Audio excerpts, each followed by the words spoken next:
Kalau masih ada yang tidak puas dan menolak, silahkan diajukan uji materi ke MK.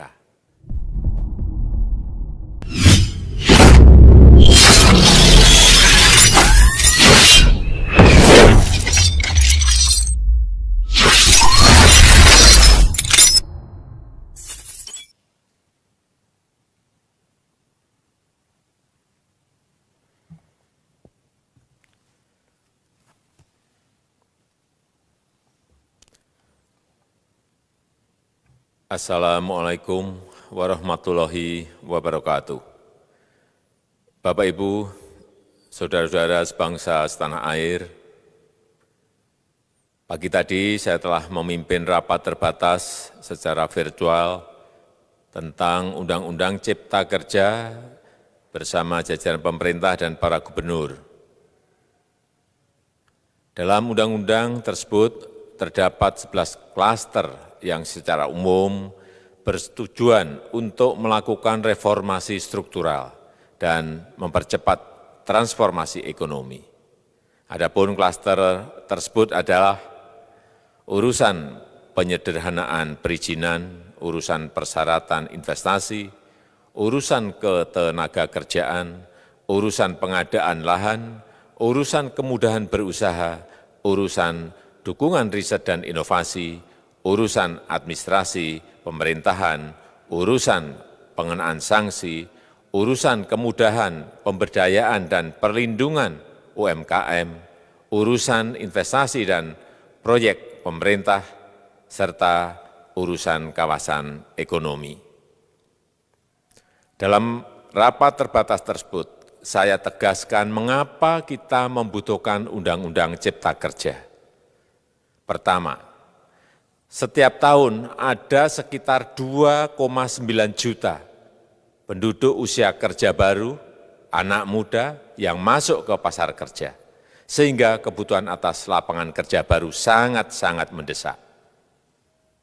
Apalagi di tengah pandemi, terdapat kurang lebih 6,9 juta pengangguran dan 3,5 juta pekerja terdampak pandemi COVID-19.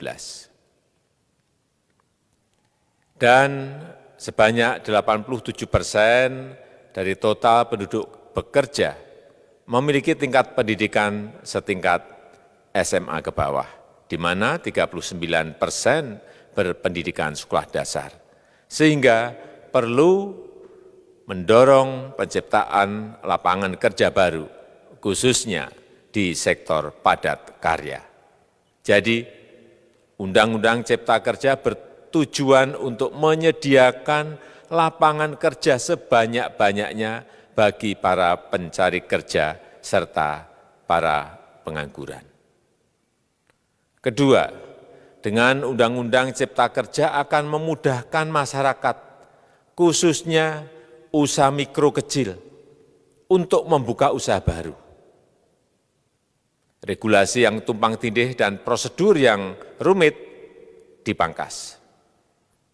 Perizinan usaha untuk usaha mikro kecil UMK tidak diperlukan lagi, hanya pendaftaran saja. Sangat simpel. Pembentukan PT atau perseroan terbatas juga dipermudah. Tidak ada lagi pembatasan modal minimum. Pembentukan koperasi juga dipermudah. Jumlahnya hanya 9 orang saja. Koperasi sudah bisa dibentuk. Kita harapkan akan semakin banyak koperasi-koperasi di tanah air. UMK, usaha mikro kecil yang bergerak di sektor makanan dan minuman. Sertifikasi halalnya dibiayai pemerintah, artinya gratis. Izin kapal nelayan penangkap ikan misalnya, hanya ke unit kerja Kementerian KKP saja. Kalau sebelumnya harus mengajukan ke Kementerian KKP, Kementerian Perhubungan, dan instansi-instansi yang lain. Sekarang ini cukup dari unit di Kementerian KKP saja.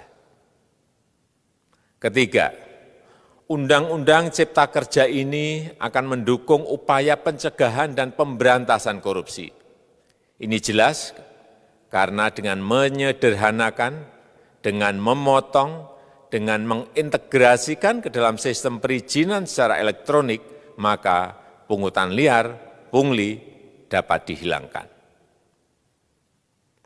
Namun, saya melihat adanya unjuk rasa penolakan Undang-Undang Cipta Kerja yang pada dasarnya dilatar belakangi oleh disinformasi mengenai substansi dari undang-undang ini dan hoax di media sosial. Saya ambil contoh, ada informasi yang menyebut tentang penghapusan UMP, upah minimum provinsi, UMK, upah minimum kota kabupaten, UMSP, upah minimum sektoral provinsi.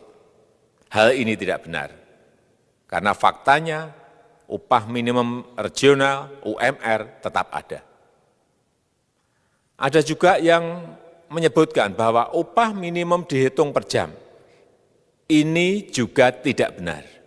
Tidak ada perubahan dengan sistem yang sekarang. Upah bisa dihitung berdasarkan waktu dan berdasarkan hasil. Kemudian adanya kabar yang menyebutkan bahwa semua cuti sakit, cuti kawinan, cuti khitanan, cuti baptis, cuti kematian, cuti melahirkan, dihapuskan. Dan tidak ada kompensasinya. Saya tegaskan juga ini tidak benar. Hak cuti tetap ada dan dijamin. Kemudian apakah perusahaan bisa mem-PHK kapanpun secara sepihak? Ini juga tidak benar. Yang benar, perusahaan tidak bisa me-PHK secara sepihak. Kemudian juga pertanyaan mengenai benarkah jaminan sosial dan kesejahteraan lainnya hilang. Yang benar, jaminan sosial tetap ada. Yang juga sering diberitakan tidak benar adalah mengenai dihapusnya AMDAL, analisis mengenai dampak lingkungan. Itu juga tidak benar. AMDAL tetap ada. Bagi industri besar harus studi AMDAL yang ketat. Tetapi bagi UMKM lebih ditekankan pada pendampingan dan pengawasan. Ada juga berita mengenai Undang-Undang Cipta Kerja ini mendorong komersialisasi pendidikan. Ini juga tidak benar. Karena yang diatur hanyalah pendidikan formal di kawasan ekonomi khusus, di KEK. Sedangkan perizinan pendidikan tidak diatur di dalam Undang-Undang Cipta Kerja ini. Apalagi perizinan untuk pendidikan di pondok pesantren. Itu tidak diatur sama sekali dalam Undang-Undang Cipta Kerja ini. Dan aturannya yang selama ini ada tetap berlaku. Kemudian diberitakan bahwa keberadaan bank tanah.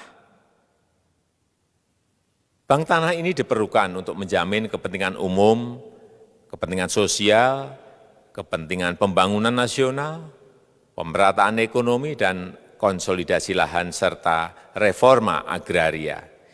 Ini sangat penting untuk menjamin akses masyarakat terhadap kepemilikan tanah, kepemilikan lahan, dan kita selama ini tidak memiliki bank tanah. Saya tegaskan juga bahwa Undang-Undang Cipta Kerja ini tidak melakukan resentralisasi kewenangan dari pemerintah daerah ke pemerintah pusat. Tidak ada. Perizinan berusaha dan pengawasannya tetap dilakukan oleh pemerintah daerah sesuai dengan NSPK, norma, standar, prosedur, dan kriteria yang ditetapkan pemerintah pusat. Ini agar dapat tercipta standar pelayanan yang baik di seluruh daerah, dan penetapan NSPK ini dapat nanti akan diatur di dalam PP atau peraturan pemerintah. Selain itu, kewenangan perizinan untuk non-perizinan berusaha tetap ada di Pemda. sehingga tidak ada perubahan. Bahkan kita melakukan penyederhanaan, melakukan standarisasi jenis dan prosedur berusaha di daerah. Dan perizinan berusaha di daerah diberikan batas waktu. Ini yang penting di sini. Jadi ada service level of agreement. Permohonan perizinan dianggap disetujui bila batas waktu telah terlewati. Saya perlu tegaskan pula bahwa Undang-Undang Cipta Kerja ini memerlukan banyak sekali peraturan pemerintah atau PP dan peraturan presiden atau Perpres. Jadi setelah ini akan muncul PP dan Perpres yang akan kita selesaikan paling lambat 3 bulan setelah diundangkan. Kita pemerintah membuka dan mengundang masukan-masukan dari masyarakat dan masih terbuka usulan-usulan dan masukan dari daerah-daerah. Pemerintah berkeyakinan melalui Undang-Undang Cipta Kerja ini jutaan pekerja dapat memperbaiki kehidupannya dan juga penghidupan bagi keluarga mereka. Dan kalau masih ada, jika masih ada ketidakpuasan terhadap Undang-Undang Cipta Kerja ini, silahkan mengajukan uji materi atau judicial review melalui MK, Mahkamah Konstitusi. Sistem ketatanegaraan kita memang mengatakan seperti itu. Jadi, kalau masih ada yang tidak puas dan menolak, silahkan diajukan uji materi ke MK. Saya rasa itu yang bisa saya sampaikan pada kesempatan yang baik ini. Terima kasih. Wassalamualaikum warahmatullahi wabarakatuh.